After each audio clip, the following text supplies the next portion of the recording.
Me ligjin e ri për menaxhimin e vijës bregdetare, administrimi i plazheve publike i kalon bashkive. Në këtë kuadër, në territorin e Bashkisë Shkodër do të menaxhohen nga autoriteti vendor 4 plazhe, konkretisht 3 në Velipoj dhe 1 në Rjoll. Drejtori i zhvillimit të qëndrueshëm ekonomik në Bashkinë e Shkodrës, Beki Mema, bëri ditur se tarifa e propozuar për përdorimin e çadrave dhe shezlongëve në plazhet publike nuk do të kalojë 500 lekë. Kjo tarifë pritet të shqyrtohet dhe miratohet nga Këshilli Bashkiak. Për këtë sezon Bashkia e Shkodrës do të ketë 4 plazhe të menaxhuara me pagesë, të cilat janë të shtrirura 3 në Velipoj dhe 1 në zonën e Rjollit. Jemi në proces për fillimin e mobilimit të këtyre plazheve me çadra, shezlonge përkatëse, çmim që nuk do ta kalojë masën 500 lekë për sa i përket plazheve publike me pagesë. Sa i përket plazheve të administruara nga subjektet private, Bashkia pritet të nisë dëgjesa publike, ndërsa është propozuar një tavan çmimi prej 900 lekësh për çadra dhe shezlong. Ne si Bashkia e Shkodrës kemi hapur dëgjesën publike e cila do të zhvillohet me datë 21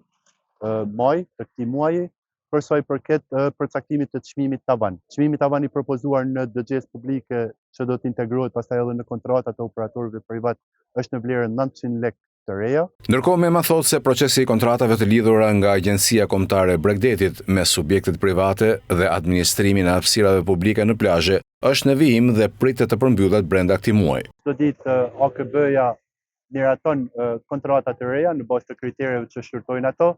Ndërkohë kemi kontratat ekzistuese që kanë qenë me afate 3-4 vjeçare, të cilat siç e shohim edhe në Velipoj kanë filluar me vendosjen e stacioneve të plazhit dhe është një proces që shpresojmë që deri në gjysmën apo në fundin e muajit të majit të përfundojë. Hapësirat për operatorët turistik do të përcaktohen sipas një kriteri të unifikuar, të bazuar në numrin e dhomave të strukturave hoteliere. Ndërkohë, krahas plazheve të menaxhuara nga Bashkia dhe atyre të administruara nga strukturat hoteliere, përgjatë vijës bregdetare të Velipojës, 30% e hapësirës do të jetë në dispozicion të pushuesve pa pagesë.